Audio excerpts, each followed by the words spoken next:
शरण जी, मेरे साथ आए मेरे सभी सम्मानित साथी, सभी सम्मानित गुरुजन, प्यारे बच्चों और जो आज संचालन कर रहे थे मेरे बहुत ही सम्मानित त्रिपाठी जी,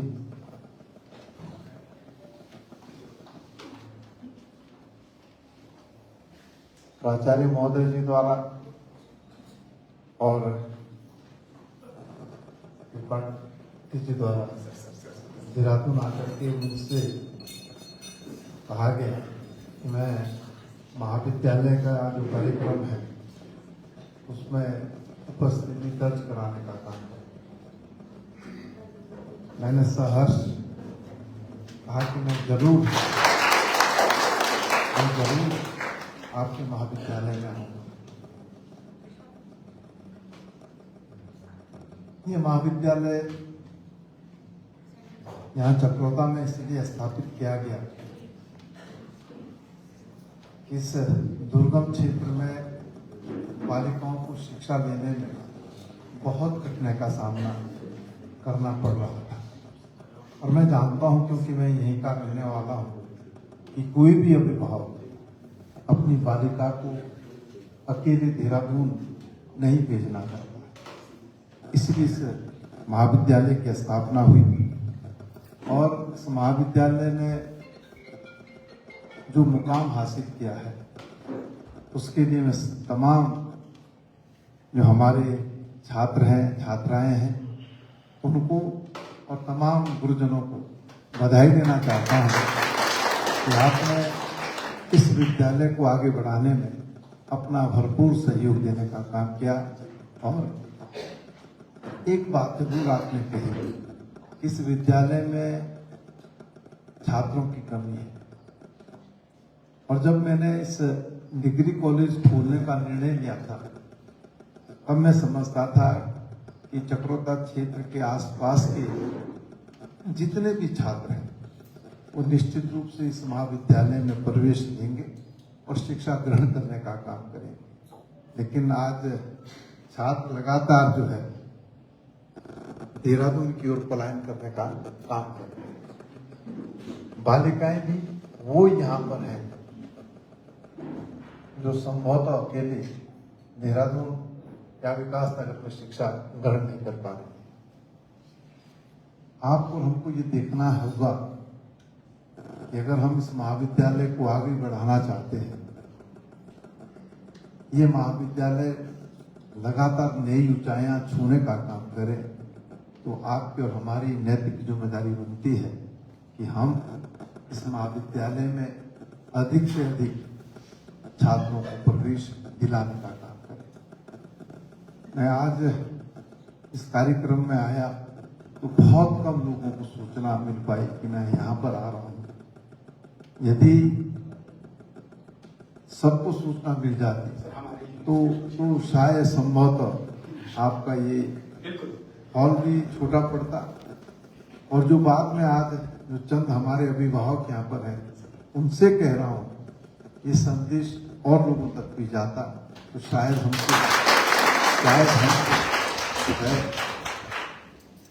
जो बच्चों की कमी है उसका संदेश जो है दूर तक जाता। और मैं समझता हूं कि उसका लाभ इस महाविद्यालय को मिलता। लेकिन एक बात आपने मेरे संज्ञान में लाई है, मैं कोशिश करूंगा, प्रयास करूंगा कि स्थानीय जो हमारे अभिभावक हैं वो अपने बच्चों को इस महाविद्यालय में प्रवेश दिलाने का काम करें।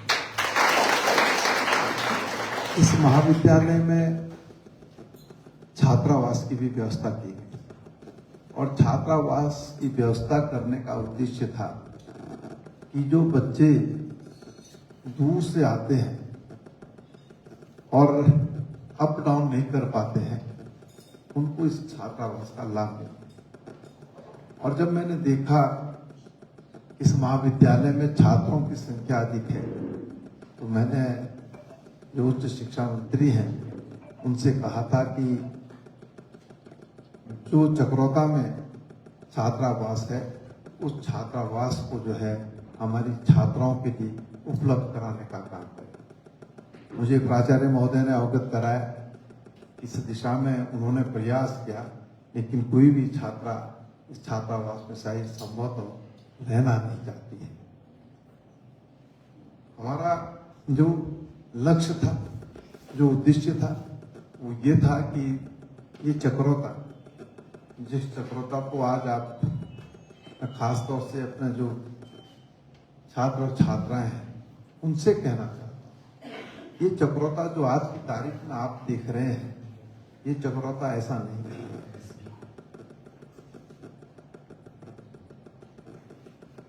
ये चक्रोता एकदम पिछड़ा हुआ था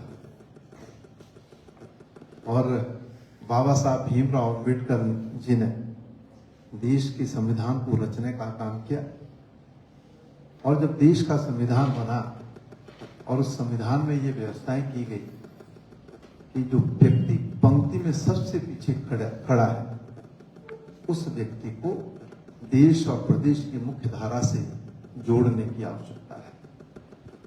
उस संविधान के तहत कांग्रेस ने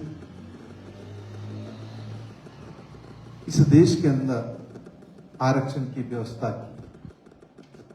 अनुसूचित जाति जनजाति के लोगों को जो आरक्षण दिया गया है, ये बाबा साहब भीमराव अंबेडकर जी की सोच थी। आरक्षण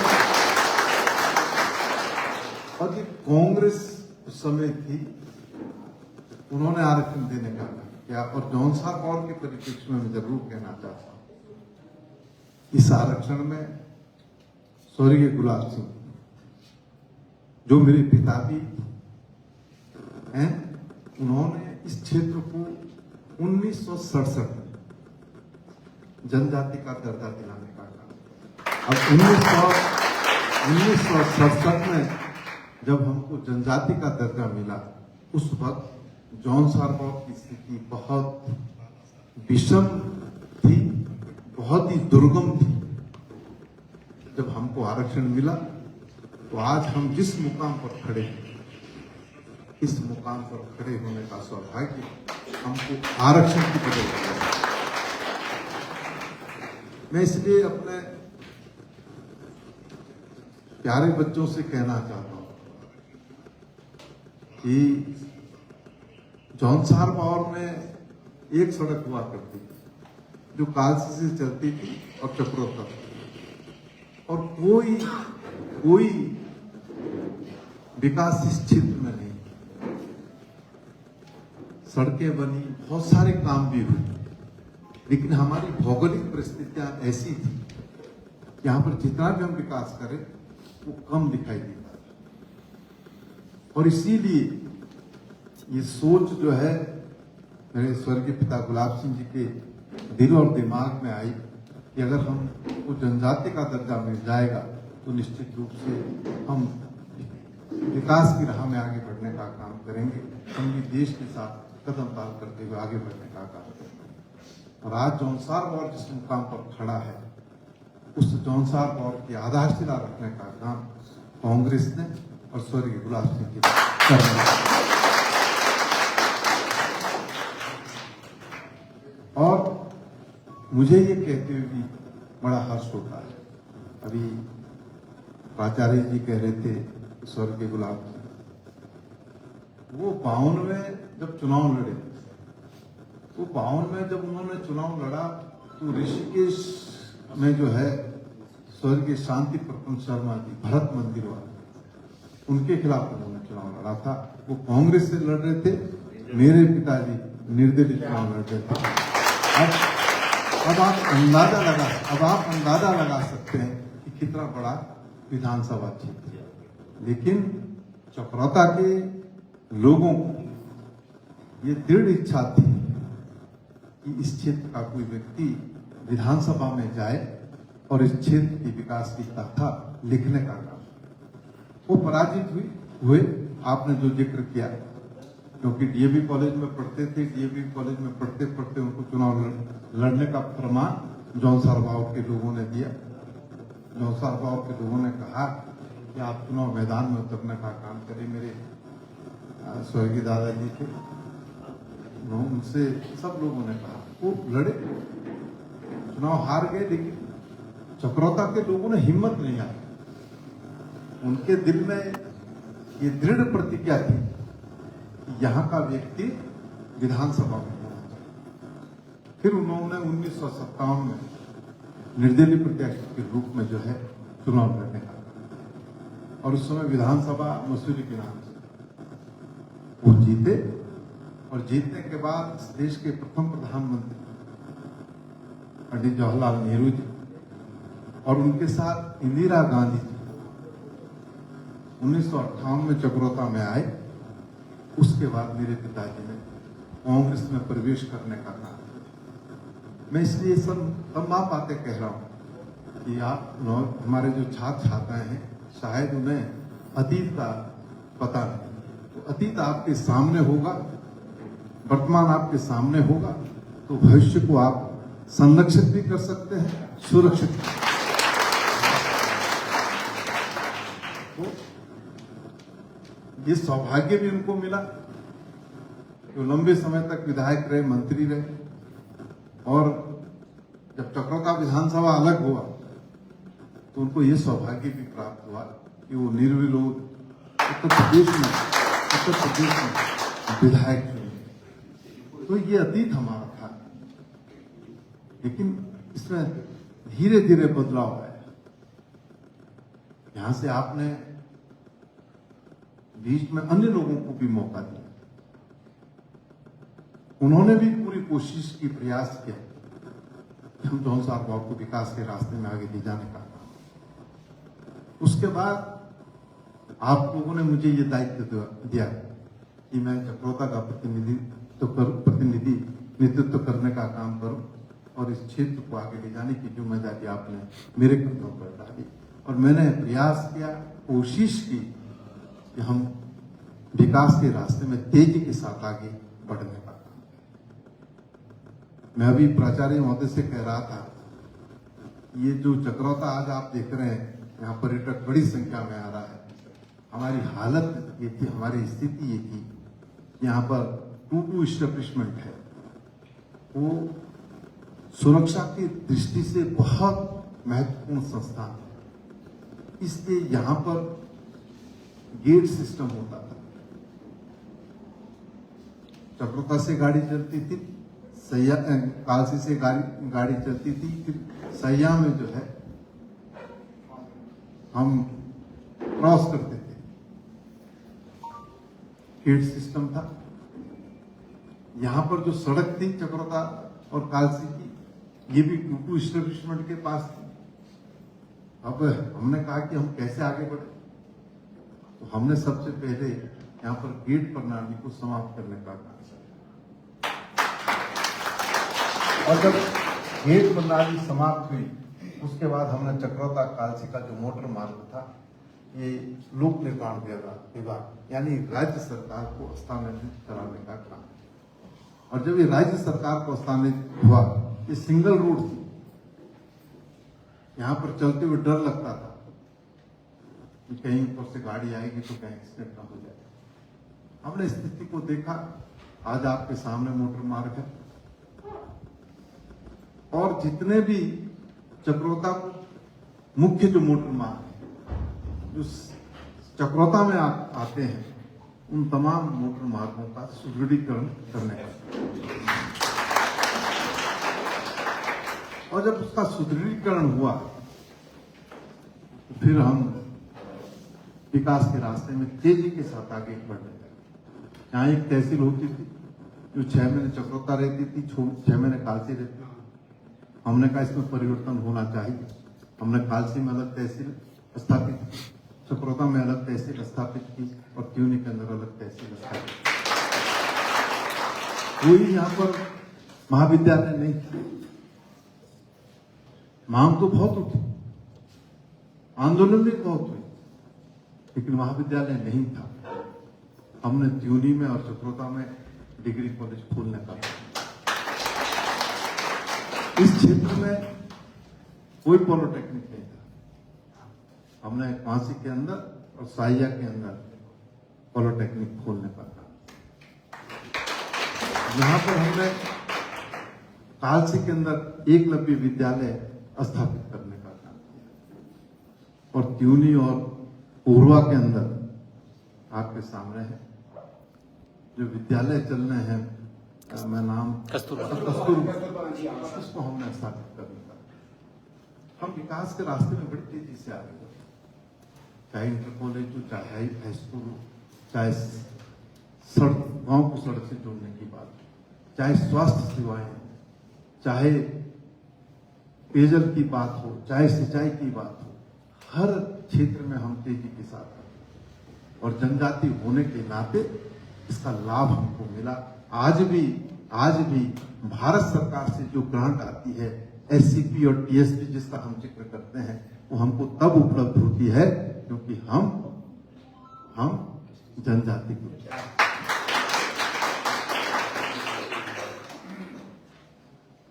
हम जनजाति नहीं होते तो एससीपी टीएसपी का तो जिक्र ही नहीं होता। ये सब चीजें हैं और आज आप देख लीजिए ये चक्रोता पर्यटन की दृष्टि से बहुत महत्वपूर्ण हो गया है। टाइगर फॉल में जब ब्लॉक प्रमुख था तब मैं गया था टाइगर फॉल, और जब मैं टाइगर फॉल गया तो कुछ सोच ही नहीं सकता था कि टाइगर फॉल भी विकसित होगा। टाइगर फॉल बहुत महत्वपूर्ण फॉल है, एशिया का दूसरे नंबर का फॉल है जो सीधे ऊंचाई से गिरता है। और टाइगर फॉल नाम इसका इसलिए रखा गया क्योंकि जब वो गिरता है तो गूंज है, उसकी जो गूंज है वो टाइगर की तरह है, इसलिए उसका नाम टाइगर फॉल रखा गया। तो मैं उस समय गया था जब ब्लॉक प्रमुख था, कुछ नहीं था। इत्तेफाक एक शादी वहां पर थी, उस शादी में मुझे शिरकत करने का अवसर मिला। जब मैं टाइगर फॉल में गया तो देखा टाइगर फॉल का तो स्वरूप बदल गया। और अब आप देख रहे होंगे पुरोड़ी, जिस पुरोड़ी में कुछ था ही नहीं, आज पुरोड़ी में अगर आप जमीन खरीदने जाएंगे तो पहले तो मिलने ही नहीं। ये डोंगरा वाले, थाना वाले दे किसी ने, शेली वाले दे किसी ने, और दे रहे हैं तो देहरादून से भी ज्यादा रेट है ना, मिल नहीं रहे लोगों को। ये तो विकास है ना।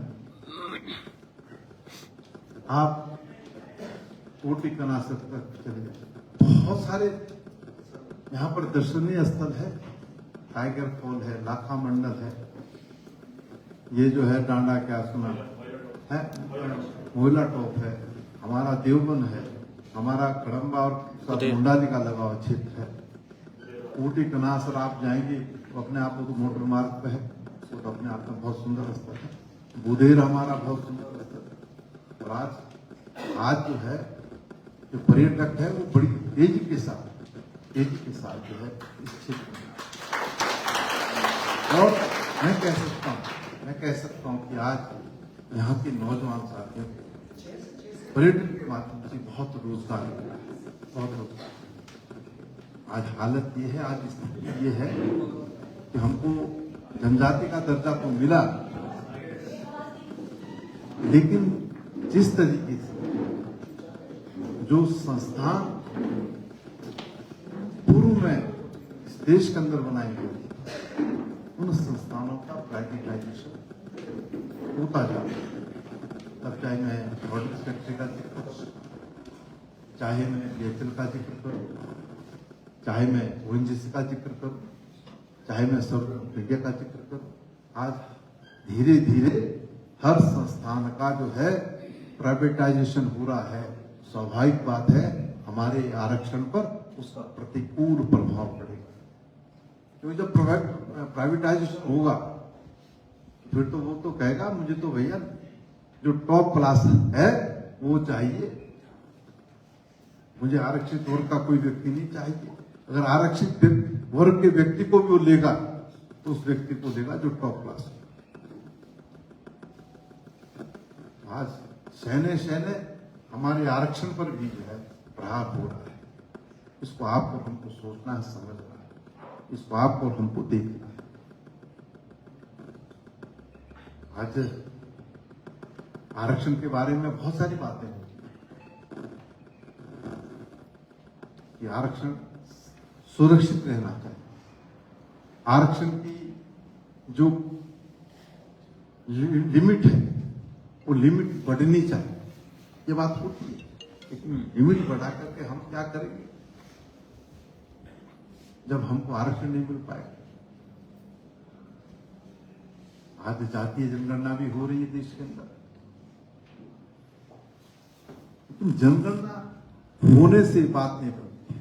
आज धीरे धीरे जो है सरकारी, जो आप देख रहे होंगे, नौकरियां कम होती जा रही हैं और प्राइवेट सेक्टर की ओर हम जा रहे हैं। तो उसका प्रतिकूल प्रभाव अगर किसी को पड़ेगा तो वह चक्रों अपने लोगों को तो सबसे ज्यादा पड़ेगा। ये हमारे अभी प्रिंसिपल साहब हैं, इन्होंने कहा मैं तो, और हमसे लगाव है आपका। जब हमको 67 में जनजाति मिला, आज ये भी कहते हैं हमको भी जनजाति मिलना चाहिए।